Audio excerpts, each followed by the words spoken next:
Hey everyone, I'm Andrea, and this video is a Yankees roster breakdown, and the focus is going to be on the 26-man, and then if you like it, maybe in some future videos we could look at the rest of the 40-man and Rule 5. But for now, we're just going to focus on strengths and weaknesses at each position, and what could be upgraded for next year.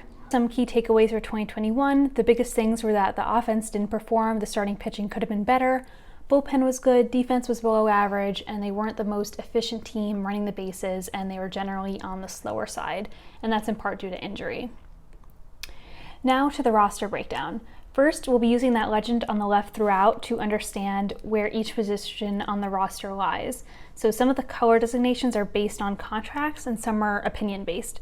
So looking at the starting rotation, 4 spots are pretty set. The 5th spot can be improved, and that's pretty common for a lot of teams.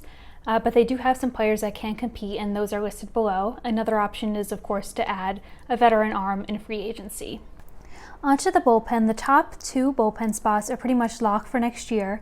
Because they enter free agency at the end of the 2022 season, I have them set for 1 year on the roster. The next 3 pitchers I really liked from this year, so I have them set as 2 years based on their performance. Joely Rodriguez has a club option of $3 million. He did better with the Yankees than with Texas, where he spent the first half of the year, so I believe he has a spot in the bullpen next season. Darren O'Day has a player option.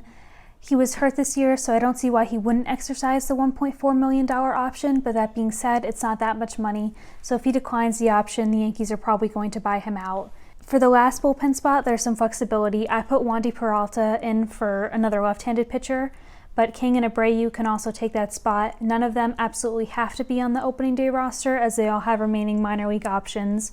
Also, the bullpen overall was one of the stronger parts of the team this season, so they should be in good shape for next year.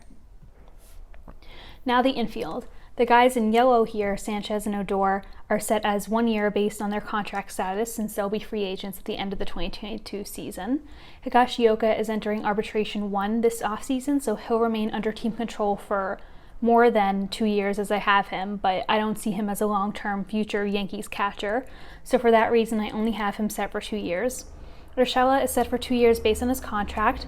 LeMahieu is set for 3 years plus, not just based on his extension, but also because I still like him as a plus defender and a quality hitter despite having a down year per his standards. And then positions that can be upgraded, in my opinion, are first base, shortstop, and the bench spot. So again, I'm not saying these players do not have a spot in the team or in the organization, just that the position itself can be improved. So like Anthony Rizzo was an improvement at first base, and he's a potential free agent signing, but we're going to get more into that later on. Shortstop as a position should have someone who's a plus defender, and if he's not contributing defensively, he should be contributing offensively, and that's just not the case right now. That position is the biggest hole on the Yankees roster to fill before opening day. Andrew Velazquez has spent some time playing shortstop this season, but I don't think he's an everyday shortstop for the Yankees, especially not long term. Oswald Peraza is a top prospect, but he needs some more time to develop.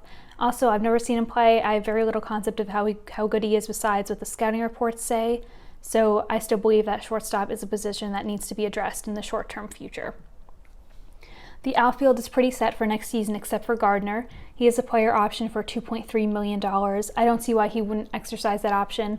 If he for some reason declines it, I don't think the Yankees are going to use the club option, so they'll probably just buy him out. Stanton is set long-term, not just based on his contract, but also because he's not going anywhere. It would be very difficult for the Yankees to move him, as they would probably need to take on a lot of his salary, but luckily he did well this season. He's a great hitter, so that's not really a concern right now. And we do have some other options for the outfield listed below.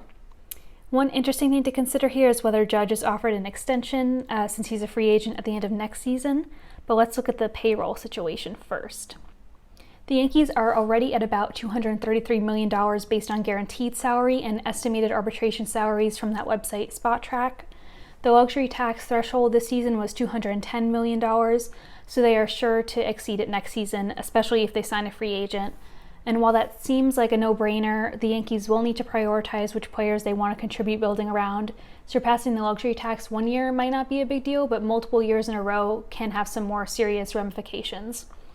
Anthony Rizzo earned $16.5 million this year, so we know that he's going to want more than that and a long-term deal from his next team. Judge is an extension candidate, but with all the signings, we need to look at how the payroll is impacted next season, as well as future seasons, so they're not handcuffed down the line. The team, in my opinion, is pretty set for next year. The question then becomes, can they compete against their division rivals? And I think the answer to that is going to come down to their offensive performance. In order for them to be successful, because their base running and their defense are both below average, it's going to be critical that the entire lineup contributes for their success.